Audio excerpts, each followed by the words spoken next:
నా సహోదరి సహోదరులకు మన రక్షకుడైన యేసుక్రీస్తు నామములో వందనాలు శుభాలు తెలియపరుస్తూ ఉన్నాం. ప్రభునందు ప్రియులారా, దేవుని కృపను బట్టి చక్కగా ఇప్పటి వరకు మనం ప్రభుని ఆరాధన చేయగలిగాం. ఈ సమయంలో కొద్ది నిమిషాలు మరలా మనం వర్తమానంలోకి వాక్యంలోకి వెళ్తూ ఉన్నాం. అపోస్తుల కార్యాల గ్రంథం 3వ అధ్యాయం 17 నుండి 21 వచనాలు చదువుకుందాం. వైద్యుడైన లూకా రాసిన అపోస్తుల కార్యాల గ్రంథం 3వ అధ్యాయం 17వ వచనం నుండి 21వ వచనం వరకు చదువుకుందాం. సహోదరులారా, మీరును మీ అధికారులను తెలియక చేసితరని నాకు తెలిసిను. అయితే దేవుడు తన క్రీస్తు శ్రమపడునని సమస్త ప్రవక్తల నోట ముందుగా ప్రచురించిన విషయములను ఇలాగూ నెరవేర్చెను. ప్రభువు సముఖము నుండి విశ్రాంతి కాలమును వచ్చినట్లు మీ కొరకు నియమించిన క్రీస్తు యేసును ఆయన పంపునట్లు మీ పాపములు తుడిచివేయబడును నిమిత్తమును మారు మనసు నొంది తిరుగుడి. అన్నిటికీ కుదురుబాటు కాలము వచ్చునని దేవుడు ఆది నుండి తన పరిశుద్ధ ప్రవక్తల నోట పలికించెను. అంతవరకు యేసు లోక నివాసి అయి ఉండుట ఆవశ్యకము. ప్రార్థన చేసుకుందాం. ప్రేమగల మా ప్రియ పరమ తండ్రి, నీ ఘనమైన నామముకు వందనాలు. ఈ సమయంలో కొద్ది నిమిషాలు నీ వాక్యాన్ని ధ్యానం చేయబోతుండగా మనుషుణ్ణి మరుగు చేసి మాకు కావాల్సిన సంగతులు నీవే మాట్లాడమని, నా ప్రభువా, నీకు రావాల్సిన మహిమ నీకు వచ్చేలాగా సహాయం చేయమని యేసుక్రీస్తు నామములో అడుగుతున్నాం తండ్రి, ఆమెన్. ప్రభునందు ప్రియులారా, చదువుబడిన లేఖన భాగాన్ని మనం జాగ్రత్తగా పరిశీలించినట్టయితే ప్రాముఖ్యంగా 2 సంగతులు 2 విధాల్లో చెప్పడానికి ఈరోజు పరిశుద్ధాత్మ దేవుడు మనకు సిద్ధంగా ఉన్నాడు. ముఖ్యంగా మనం చూసినట్లయితే మీరు తెలియక చేసి తిరిగి అనే మాట మనం ఇక్కడ చూస్తూ ఉన్నాం. ఏమండి, ఏమంటో మీరు తెలియక చేసి తిరిగి అన్నిటికీ కుదురుబాటు కాలము వచ్చునని వచ్చిన 21లో మనం చూస్తాం. కాబట్టి సహోదరులారా, మీరు మీ అధికారులను తెలియక చేసి తిరిగి, ఇక్కడ 2 సంగతులు గుర్తుపెట్టుకోవాలి. 1 తెలియక చేసి తిరిగి, 2 అన్నిటికీ కుదురుబాటు కాలం వచ్చును.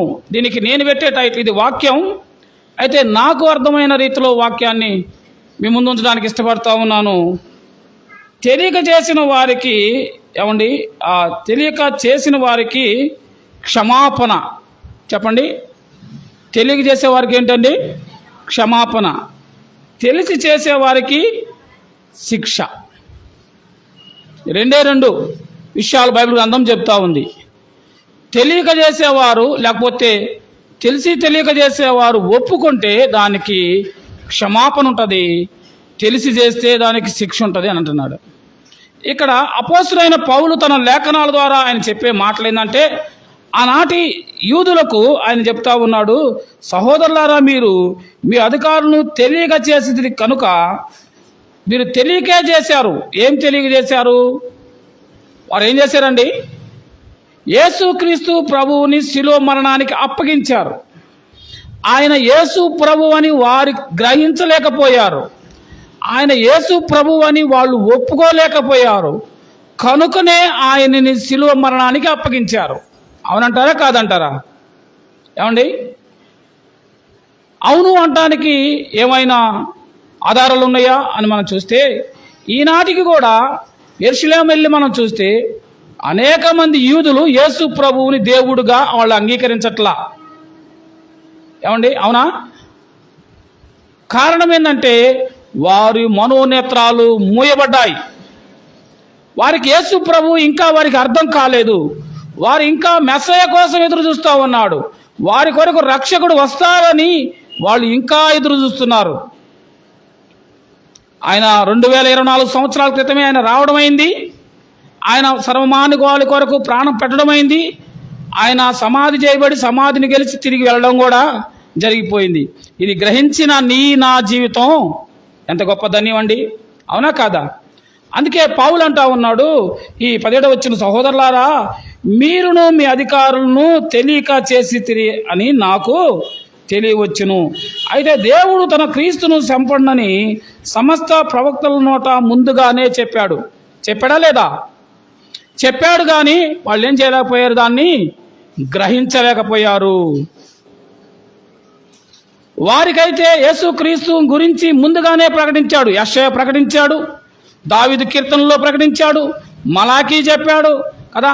అనేక మంది ప్రవక్తలందరూ కూడా యేసుక్రీస్తుని గురించి ఆయన రాకముందే ఆయన పుట్టుకకు 1000 సంవత్సరాల ముందే క్రీస్తుని గురించి పాత నిబంధనల్లో అన్ని పుస్తకాల్లో క్రీస్తు మనకు కనపడతాడు వారు ప్రకటించారు.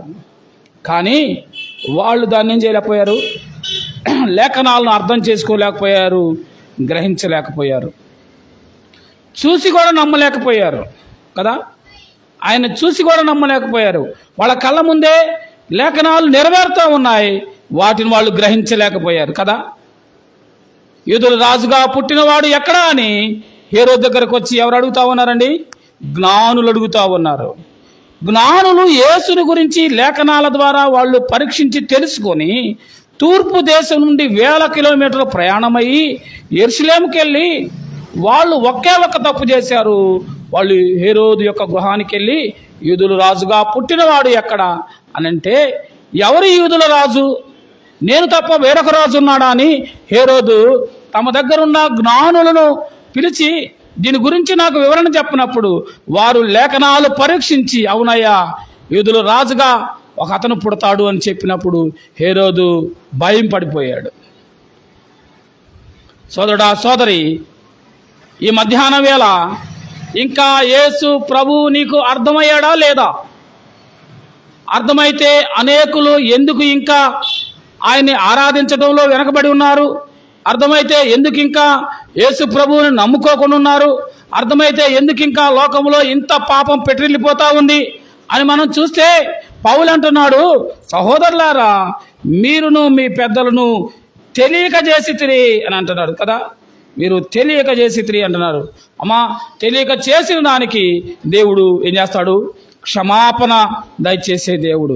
ఈరోజు ఆ దేవుని గురించి కొన్ని విషయాలు మనం జ్ఞాపకం చేసుకుంటున్నాం కదా. తెలియక చేసే వారిని ఆయన ఏమంటాడు చూస్తే లూకాసు వార్తలో 23వ అధ్యాయంలో ఈ చక్కని మాట మనకి కనిపిస్తుంది. లూకాసు వార్త 23వ అధ్యాయం 34వ వచనంలో యేసుప్రభు వారు మాట్లాడుతున్న మాట మనం చూద్దాం. 23వ అధ్యాయం 34వ వచనాన్ని మనం చూద్దాం. యేసు, తండ్రి వీరేమి చేయుచున్నారో వీరు ఎరుగురు గనుక వీరిని క్షమించమని చెప్పాను. ఏమంటున్నాడు? అమ్మా, వీరు ఏమి చేయుచున్నారో వీరు ఎరుగరు అంటున్నాడు. పౌలు ఏమంటున్నాడు ఇక్కడ? అదా, సహోదరులారా మీరును మీ అధికారులను తెలియక చేసితిరి. ఇప్పుడు తెలిసి చేశారా, తెలియక చేశారా? తెలియకే చేశారని పౌలు చెప్తున్నాడు. యేసు ప్రభువే స్వయానా చెప్తున్నాడు. ఏమంటున్నాడు ఆయన? యేసు, తండ్రి వీరు ఏమి చేయుచున్నారు వీరు వెరుగురు కనుక వీరిని క్షమించు అంటే ఎరుగగా చేసే దానికి ఏముండిద్ది? క్షమాపణ. ఎరుగగా చేసేదానికి క్షమాపణ, ఎరిగి తెలిసి కూడా చేసేదానికి శిక్ష, జాగ్రత్త. ఆనాడు ఉన్న యూదా ప్రజలకు, యెరూషలేములో ఉన్న ఇశ్రాయేలీయులకు వారికి యేసు ప్రభు అర్థం కాలేదు. కానీ ఈనాడు యేసు ప్రభు అర్థం కాకపోవడానికి ఎటువంటి అవకాశం లేదు. ఎందుకంటే ఆయన ఏం చెప్తా ఉన్నాడు?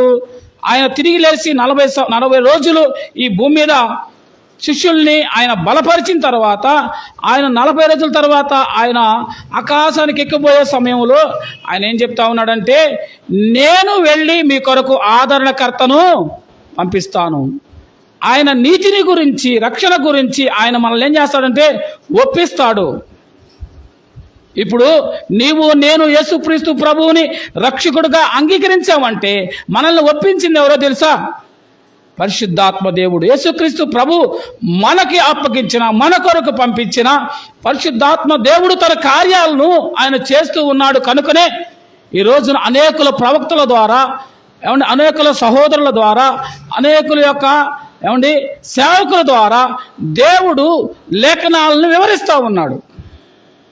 ఇప్పుడు మాకు తెలియదు అంటానికి అవకాశం లేదు కదా. మనకు ముందు పూర్వం మన పెద్దవాళ్ళు ఉన్నారు, వారికి ఏం తెలియదు, యేసుక్రీస్తుని గురించి చదవడానికి బైబిల్ చదవడానికి వాళ్ళకి ఏం లేదంటే చదువు లేదు. ఈరోజు చదువు లేని వాళ్ళు ఎవరున్నారు? చాలా తక్కువ మంది. బైబిల్ కూడా చదవలేదు, అసలు చదవడమే రాదన్న వాళ్ళు మన దగ్గర మహా అయితే 10% కూడా ఉండరు కదా. మరి 90% ప్రజలకు వాక్యం చదవడం తెలుసు, వాక్యం వింటున్నారు. విన్నవాళ్ళు ఏం చేస్తున్నారు? అంగీకరిస్తున్నారా లేదా? అంగీకరించట్లా. భారతదేశ లెక్కల ప్రకారం 2.5, 100 మందిలో 2 మంది, 2 లేకపోతే 3 యేసుప్రభు నమ్ముకున్న లెక్కలు. కానీ అవన్నీ అధికార లెక్కలు. కానీ అనధికారికంగా ఇంచుమించు 30%, అనగా మరి 30 మంది అందులో యేసుప్రభుని గురించి నమ్మిన వారు ఉన్నారు. అయితే ఇక్కడ దేవుడు తన మాటల ద్వారా ఏం మాట్లాడుతూ ఉన్నాడంటే, ఇంకా నమ్మని వారు ఉన్నారా లేరా? మన ప్రాంతంలో నమ్మని వారు అనేక మంది ఉన్నారు. కాబట్టి వాళ్ళందరూ కూడా నమ్మబోడానికి 2 కారణాలు. తెలియక నమ్మలేదు అని అంటే ఎట్టి పరిస్థితుల్లో అవకాశం లేదు, తెలియకుండా ఉండడానికి అవకాశం లేదు. ఎందుకంటే ప్రతిదినం మనం ఏదో ఒక రూపంలో కదా, సోమవారం కదా, శుక్రవారం, శనివారం, ఆదివారం, ఈ విధంగా మనం ఏదో ఒక కూడిక పెట్టి ఏదో ఒక రకంగా వాక్యాన్ని అందిస్తూనే ఉన్నాం ఈ సంఘంలో. ఇక్కడ ఉన్న వాళ్ళు, చుట్టుపక్కల ఉన్నవారు మాకు వాక్యం తెలియదు, మాకు యేసుప్రభు తెలియదు అంటే ఖచ్చితంగా అది అబద్ధమా నిజమా? ఖచ్చితంగా అబద్ధం. ఎందుకంటే ఏదో ఒక రూపాన వాక్యం వినబడుతూ ఉంది. కానీ ఇంకా యేసుప్రభు నమ్మలేదంటే వాళ్ళు తెలిసి చేసినట్లా, తెలియజేసినట్లా? సోదరుడా, సోదరి, ఇక్కడ వాక్యం ఏం చెప్తా ఉందంటే, పౌలు చెప్తా ఉన్నాడు, మీరును పెద్దలను తెలియజేశారు అన్నాడు. యేసుప్రభు ఏం చెప్తున్నాడంటే, తండ్రి వీరేమి చేయుచున్నారో వీరు ఎరుగురు గనక వీరిని ఏం చేయమన్నాడు? క్షమించు. రెండోది వచ్చే 35లో చూస్తే, ప్రజలను నిలబడి చూచుచుండిరి, అధికారులు వీడు ఇతరులను రక్షించును, వీడు దేవుడు ఏర్పరచుకొనిన క్రీస్తు అయిన ఎడల తన్ను తాను రక్షించుకున్నని అపహాసం చేస్తున్నారు కదమ్మా. యేసు ప్రభు వారిని గురించి వాళ్ళు అపహాసం చేస్తున్నారు. వీడంతా ప్రజలను రక్షిస్తానికి వచ్చాడంట, వీడే రక్షించుకోలేడు, వీడు మనల్ని రక్షిస్తాడా అని అపహాసం. యేసు ప్రభుని గురించి వారి నోట వస్తున్న మాట ఏంటన్నారు? వీడు అనే మాట మాట్లాడుతున్నారు. ఎంత భయంకరమైన మాటలు వాళ్ళు మాట్లాడుతూ ఉన్నారు. అయినప్పటికీ వీరి గురించి ప్రభులు ఏమంటున్నాడంటే, వీళ్ళు మాట్లాడడానికి, వీళ్ళు యేసు ప్రభుని అప్పచెప్పడానికి, వీళ్ళు ఆయన తృణీకరించడానికి కారణం ఏంటంటే వాళ్ళు తెలియక చేశారు అని అంటున్నారు. సోదరుడా, సోదరి, నీవు తెలియక చేశాను అనడానికి వీలు లేనే లేదు. ఎందుకంటే మనకి 66 పుస్తకాల సంపూర్ణ బైబిల్ పరిశుద్ధ గ్రంథం మనకి చక్కగా ఉంది కదా. కాబట్టి ఇప్పుడు తెలియదు అనడానికి అవకాశం లేదు. కానీ మనం తెలిసే ప్రభువుని నమ్మని వారంగా ఉన్నాం. జాగ్రత్త. యేసు ప్రభువు తప్ప నీ జీవితాలు మార్చగలిగిన వాడు, యేసు ప్రభువు తప్ప మనకు రక్షణ ఇవ్వగలిగిన వాడు భూమి మీద మరెవ్వరూ లేరు. కాబట్టి యేసుక్రీస్తుని మనం ఏం చేయాలా? ఆయనని సొంత రక్షకుడుగా అంగీకరించడం తప్ప మరొక మార్గం లేదు. ఏమంటున్నాడంటే ప్రభువారు, నేనే మార్గమును, నేనే సత్యమును, నేనే జీవమును అని అంటున్నాడు. నేను తప్ప వేరొకరు లేరు. నేనే అంటే వేరొకరు లేరు అనడం. ఇంకా ఆయనే తప్ప ఇంకొకరు లేరు.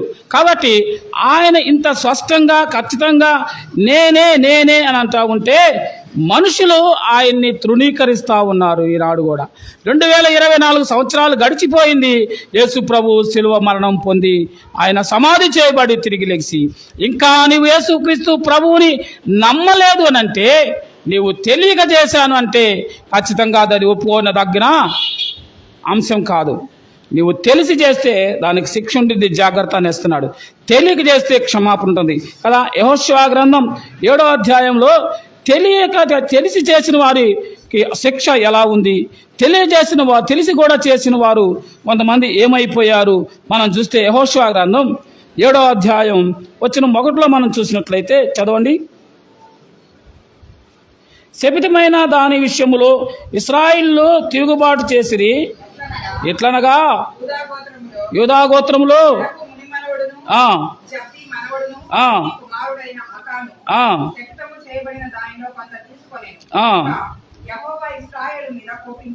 ఏమండి, ఎవరట ఇతను గురించి పూర్తి వివరాలు ఇచ్చాడు. ఎవరట ఇతను?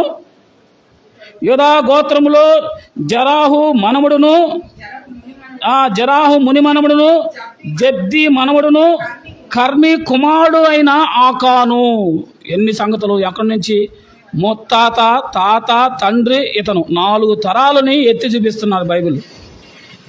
ఒక వ్యక్తిని శిక్షించే ముందు ఆయన క్లారిటీగా చెప్తా ఉన్నాడు, నేను ఎవరిని శిక్షించాను, ఆయన అన్యాయస్తులను శిక్షించాడనే నింద ఆయన మీద రాకూడదని. అంటే ఆయన దగ్గర క్లారిటీ ఉంది. ఆయన క్లారిటీగా చెప్తున్నాడు, యూదా గోత్రంలో పుట్టినవాడు ఏమండి జరహు ముని మనముడు, జబ్ది మనముడు, కర్మి కుమారుడైన ఆకాను అనే అతను ఏం చేశాడట? శపితమయంగా చేయబడిన దానిలో కొంతను తీసుకున్నాడు. శపితమైన దానిలో దేనిని నీవు ఆశించొద్దు, తీసుకోవద్దని దేవుడు చెప్తా ఉన్నాడు. దేవుడే శత్రువుల మీద యుద్ధంకి వెళ్ళినప్పుడు విజయాన్ని ఇస్తా ఉన్నాడు. వారిని పోషిస్తున్నవాడు దేవుడే. వారి పితరుల నుండి తెలుసు. వారు ఐగుప్తు నుండి బయలుదేరి వచ్చినప్పటి నుండి వాళ్ళేం మధ్యలో పంటలు వేసుకోలేదు, వాళ్ళేం బావులు తవ్వుకోలేదు, వాళ్ళేం గుడారాలు వేసుకొని ఆ యొక్క ఎండవేళ ఏమండి వాళ్ళు సొంతగా ఏది తయారు చేసుకోలేదు. కానీ దేవుడే వాళ్ళకి రక్షణగా ఉండి ఆకాశం నుండి మన్నా కురిపించి ఎర్ర సముద్రాన్ని చీల్చి వారికి ఏమండి ఆ నీటి ఓట నుండి ఆయనే చక్కని త్రాగడానికి నీరిచ్చి వారిని నడిపించిన వాడు. సమస్తాన్ని సమకూర్చాడు ఆయన. అయితే ఏం చెప్పాడు అని అంటే, శపితమైన దానిని నీవు ఆశించొద్దు అని అంటున్నాడు. ఈరోజు కూడా ఏమంటున్నాడు ప్రభువారు? అమ్మా, నీ పొరుగు వాని దేనిని నువ్వు ఆశించకూడదు. వాడి ఎద్దైనను, వాడి గాడిదైనను, అతని భార్య అయినను నువ్వు దేనిని ఆశించకూడదని మనకి పదాజ్ఞలో రాయబడింది కదా. కానీ మనమేమో మన దానికంటే కూడా మన చూపంతా కూడా పొరుగుని మీద ఉంటుంది. వాడు మంచి ఇల్లు కట్టుకున్నా, వాడు మంచి భోజనం చేసినా, వాడు మంచి బట్టలు వేసుకున్నా కదా, వాళ్ళు కలకలనాడుతా నవ్వుతా ఉన్నా భరించలేని లోకం ఇది. ప్రభు అన్నాడు, నీ పొరుగు వాని దేనిని నీవు ఆశించకూడదు. ఇది ఆజ్ఞ, ఇది రిక్వెస్ట్ కాదు అమ్మా, సామాన్యమైన మాట కాదు, ఇది ఆజ్ఞ, ఇది మీరకూడదు. ఆకాను కూడా ఏం చెప్తా ఉన్నాడు, నువ్వు శపితమైన దానిని ఎట్టి పరిస్థితుల్లో ఆశించకూడదంటే ఆకాను ఏం చేశాడట? శపితం చేయబడిన వాళ్ళలో కొంత తీసుకొని గనుక యెహోవా ఇశ్రాయేలు మీద కోపించాడు కదా. శపితమైన దానిని ఆశించి తీసుకొని దాచుకున్నాడు. ఎవరండి? ఆకాను. దేవుడు ఏదైతే చేయొద్దన్నాడో అది చేసి మౌనంగా ఏమీ ఎరగనట్టుగా మామూలుగా వచ్చి జనంతో కలిసి కూర్చున్నాడు కదా. ఏం జరిగింది? వచనం 18లో మనం చూస్తే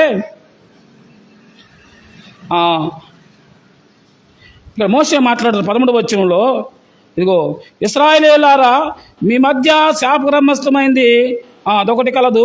మీరు దానిని మీ మధ్య నుండి ఉండకుండా నిర్మూలన చేయ వరకు మీ శత్రువులు ఎదురు మీరు నిలవలేరు. ఇప్పుడు ఏం జరిగిందంటే, ఆకాను చేసిన ఆ పొరపాటును బట్టి ఇశ్రాయేలు ప్రజలు ఓడిపోతా ఉన్నారు. శత్రువుల ముందు ఓడిపోతా ఉన్న పరిస్థితుల్లో ఇప్పుడు ఏమవుతా ఉందనంటే, సుమారుగా 3000 మంది కూలారండి. చూడండి వచనం 4లో, కాబట్టి జనుల్లో ఇంచుమించు 3000 మంది అక్కడికి వెళ్ళిరి గాని వారు హాయి వారితో నిలవలేక పారిపోయేరి. అప్పుడు హాయి వారితో 36 మనుషులను హతం చేశారు. హాయి పట్టణం చాలా చిన్న పట్టణం కదా, దాన్ని జయించడం ఎంతలే అని చెప్పేసి ఇశ్రాయేలు ప్రజల్లో కొద్ది మంది చాలని 3000 మందే బయలుదేరి వెళ్ళారండి యుద్ధానికి. ఏ పట్టణం మీదకి? హాయి పట్టణం. అది చాలా చిన్న పట్టణం, దాన్ని జయించడం ఎంతలే అని వాళ్ళు వెళ్ళినప్పుడు వాళ్ళు వెంటబడి వాళ్ళని కొడతా ఉంటే 36 మంది ఇశ్రాయేలు ప్రజలు కూలిపోయారు, అనగా చనిపోయారు. పెద్ద పెద్ద రాజ్యాలని జయించిన వారు, గొప్ప గొప్ప రాజుల్ని జయించి వచ్చిన వాళ్ళు ఒక చిన్న పట్టణమైన హాయి పట్టణాన్ని ఓడించలేక పారిపోవాల్సి వచ్చింది అన్నదికి. కారణం ఏందయ్యానంటే, ఇశ్రాయేలు ప్రజలలో ఒక వ్యక్తి పాపం చేశాడు. శపితమైన దానిని ఏదైతే తీసుకోవద్దన్నాడో దానిని తీసుకోవడం ద్వారా ఇశ్రాయేలు ప్రజలందరూ కూడా ఇప్పుడు మలినమైపోయినట్లు లెక్క. కాబట్టి ఆ వ్యక్తిని బట్టి ఇశ్రాయేలు ప్రజలు ఓడిపోవాల్సి వచ్చింది. ఒక వ్యక్తి చేసిన పాపానికి 36 మంది చనిపోయారు. ఇప్పుడు ఏమంటా ఉన్నాడు యెహోషువ అంటే వచ్చిన 13లో ఈ మాట అంటా ఉన్నాడు. 12లో శాపగ్రస్తమైనది మీ మధ్య ఉన్నది కనుక మీరు వాటిని నిర్మూలన చేసితేనే గాని నేను ఎందుకు, దేవుడు మాట్లాడుతున్నాడు యెహోషువతో, మీ మధ్య శాపగ్రస్తమైన ఉంది, దాచుకుని ఉన్నారు, దానిని తీసివేస్తే తప్ప నేను మీ మధ్య ఉండను. ఏమండి, దేవుడు స్పష్టంగా మాట్లాడుతున్న దేవుడమ్మ. నా జీవితంలో కూడా ఆయన ఏది కూడా దాచుకోకుండా ఆయన లేఖనాల ద్వారా స్పష్టంగా మాట్లాడుతూ ఉన్నాడు. ఆయన పాపిని ప్రేమించాడు, పాపాన్ని ద్వేషించాడు. కనుక ఆయన ద్వేషించబడిన పాపం మనలో ఉండకుండా ఉండాలంటే మన అతిక్రమములు, మనలోని పాపాన్ని ఆయన వద్ద ఒప్పుకొని విడిచిపెడితే కనికరం పొందుకుంటాం. ఇక్కడ ఆకాను చేసిన పాపాన్ని దాచిపెట్టుకోవడం ద్వారా ఇశ్రాయేలు ప్రజల యొక్క మరణానికి కారకుడయ్యాడు. వచ్చిన 18 చూద్దామండి. అతని ఇంటి పురుషులు వరుసను దగ్గరకు రప్పించినప్పుడు యూదా గోత్రంలో జరాహు ముని మనవడు, జబ్ది మనముడు, కర్మే కుమారుడనైన ఆకాను పట్టబడ్డాడట. ఆకాను వచ్చి ఒప్పుకున్నాడా, పట్టబడ్డాడా? ఆకానే పట్టబడినట్టు చూస్తాను. అప్పుడు యెహోషువ ఆకానుతో, నా కుమారుడా, చూసారండి, 36 మంది మరణానికి కారకుడైన ఆకానుతో యెహోషువ ఏం మాట్లాడుతున్నాడు? నా కుమారుడా, ఇశ్రాయేలు దేవుడని యెహోవాకు మహిమను చెల్లించి ఆయనతో ఒప్పుకొని నీవు చేసిన దాన్ని మరుగు చేయక నాకు తెలుపమని నిన్ను వేడుకొనుచున్నానని చెప్పగా ఆకాను యెహోషువతో, ఇశ్రాయేలు దేవుడని యెహోవాకు విరోధముగా నేను పాపము చేసినది ఏమన్నాడు? అతనంతటా ఒప్పుకున్నాడా? వీళ్ళు ఒప్పించారా? అతనంతటా ఒప్పుకోవాలా? ఏం చేశాడట?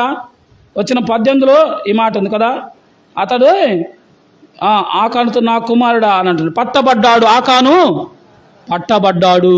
ఆకాను స్వయాన వచ్చి ఒప్పుకున్న పరిస్థితి కాదు. ఒక పక్క నా వల్లనే ఇశ్రాయేలు ప్రజల్లో ఇంతమంది కూలిపోతున్నారనే కనీస గ్రహింపు లేకుండా చేసిన పాపాన్ని దాచుకోవాలనుకుంటా ఉన్నాడు. జాగ్రత్త ప్రియ విశ్వాసి, అతిక్రమంలో దాచిపెట్టేవాడు వర్ధిల్లడు, దానిని ఒప్పుకొని విడిచిపెట్టేవాడు కనికరం. ఇక్కడ పట్టబడ్డ తర్వాత చెప్తా ఉన్నాడు, ఏం చేసావు నాయన అంటే, నేను పాపము చేశాను. ఏం పాపం చేశావు?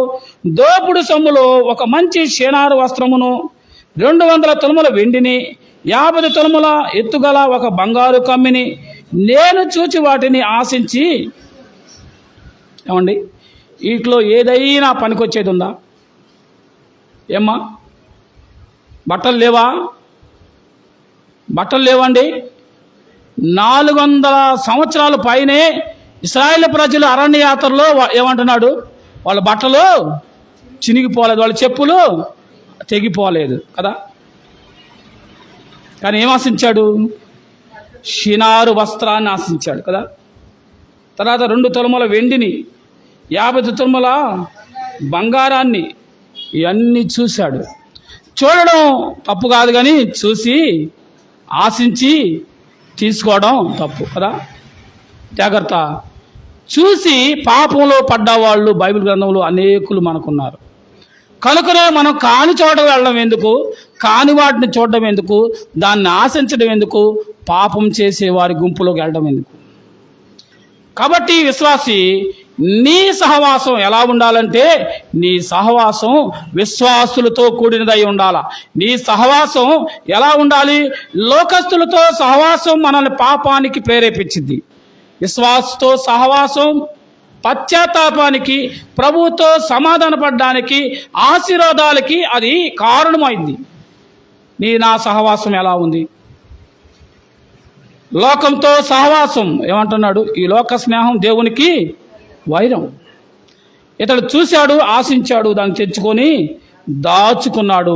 తద్వారా ఇశ్రాయేలు ప్రజల యొక్క కొంతమంది 36 మంది మరణానికి కారకుడు, 36 మంది మరణానికి కారకుడు అయ్యాడు. అయితే ఏమైంది? వచ్చిన 19 చూడండి.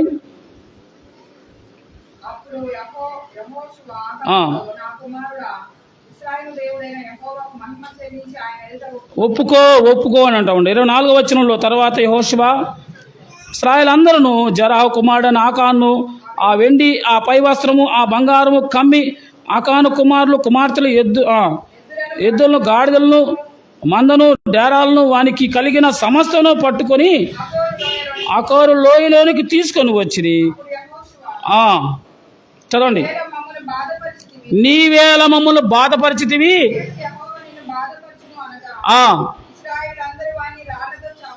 చాలండి. తెలిసి తెలిసి చేశాడు ఆకాను పాపం. ఇది తెలిసి చేసిందా తెలియక చేసిందా? తెలిసి చేశాడు. ఏమైపోయాడు? శిక్షకు పాత్రుడయ్యాడు. తెలిసి